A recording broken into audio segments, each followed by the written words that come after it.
Bismillahirrahmanirrahim. Assalamualaikum warahmatullahi wabarakatuh. Perkenankan kami dari kelompok 3 kelas PAIG akan mempresentasikan hasil dari kerja kami pada mata kuliah metodologi pembelajaran PAI dengan judul Teori Belajar Kognitif dan Konstruktivisme serta implementasinya dalam pembelajaran PAI dengan anggota Adnan Saifullah, Amanda Dwi Fitriana, dan Andi Eko Sulistiono. Yang pertama, pengertian teori belajar kognitif. Secara bahasa, kognitif berasal dari bahasa Latin cogiter yang artinya berpikir. Dalam Kamus Besar Bahasa Indonesia, kognitif berarti segala sesuatu yang berhubungan atau melibatkan kognisi atau berdasarkan pengetahuan faktual yang empiris. Sedangkan dalam istilah pendidikan, teori ini didefinisikan sebagai suatu teori yang memahami bahwa belajar merupakan pengorganisasian aspek-aspek kognitif dan persepsi untuk memperoleh pemahaman. Perkembangan kognitif seorang anak bukan hanya tentang memperoleh pengetahuan, anak juga harus mengembangkan atau membangun mentalnya. Menurut Piaget, terdapat 4 tahap perkembangan kognitif seseorang. Yang pertama, tahap sensorik motorik, berlangsung ketika anak berumur 18 sampai dengan 24 bulan. Selama periode ini, anak mengembangkan pemahaman tentang dunia melalui koordinasi pengalaman sensorik. Dengan tindakan motorik, perkembangan utama setelah tahap ini adalah pemahaman bahwa ada objek dan peristiwa terjadi di dunia secara alami dari tindakannya sendiri. Tahap kedua, yaitu tahap praoperasional, berlangsung saat anak berusia 2 hingga 7 tahun.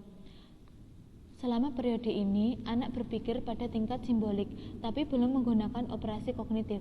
Artinya, anak tidak bisa menggunakan logika atau mengubah, menggabungkan, ataupun memisahkan ide atau pikiran.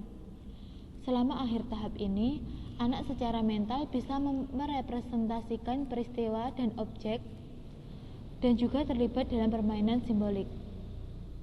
Tahap ketiga, yaitu tahap operasional konkret, berlangsung ketika umur 7 hingga 11 tahun. Tahap ini ditandai dengan perkembangan pemikiran yang terorganisir dan rasional. Pada tahap ini, anak cukup dewasa untuk menggunakan pemikiran atau pemikiran logis, tapi hanya bisa menerapkan logika pada objek fisik. Tahap yang terakhir, yaitu tahap operasional formal yang bersifat internal, berlangsung ketika berumur 12 tahun ke atas. Saat anak memasuki tahap ini, mereka memperoleh kemampuan untuk berpikir secara abstrak dengan memanipulasi ide di kepalanya tanpa ketergantungan pada manipulasi konkret.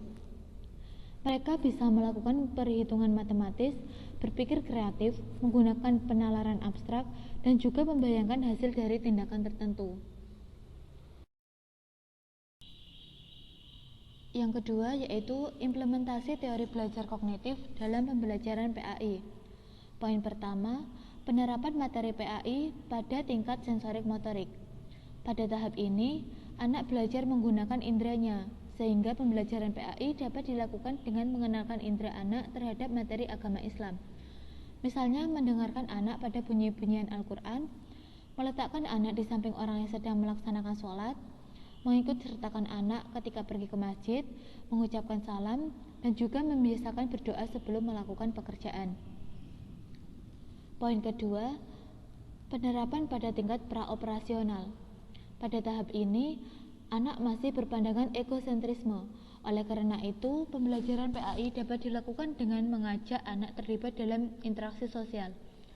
Misalnya, mengajarkan anak untuk bersedekah, membantu teman dalam permainan, dan juga sholat berjamaah. Poin ketiga, penerapan pada tingkat operasional konkret. Pada tahap ini, anak sudah mampu berpikir logis, namun masih belum mampu berpikir abstrak. Pembelajaran PAI pada tahap ini dapat menggunakan logika dalam menanamkan materi. Misalnya ketika anak bertanya mengenai cara malaikat raqib dan atid mencatat amal seluruh orang di dunia, orang yang lebih dewasa dapat menjelaskan dengan menganalogikan dengan CCTV, dengan malaikat raqib atid sebagai pengawasnya. Poin keempat, penerapan pada tingkat operasional formal.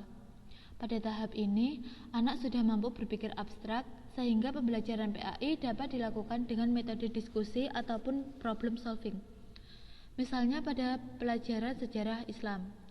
Pada materi tahkim, siswa tidak saja hafal rentetan sejarah yang terjadi, tetapi juga bisa menganalisa mengapa peristiwa tersebut terjadi, apa akibat peristiwa tersebut pada masa setelahnya, serta dapat melakukan analisa mengenai apa yang terjadi seandainya peristiwa tersebut tidak pernah terjadi.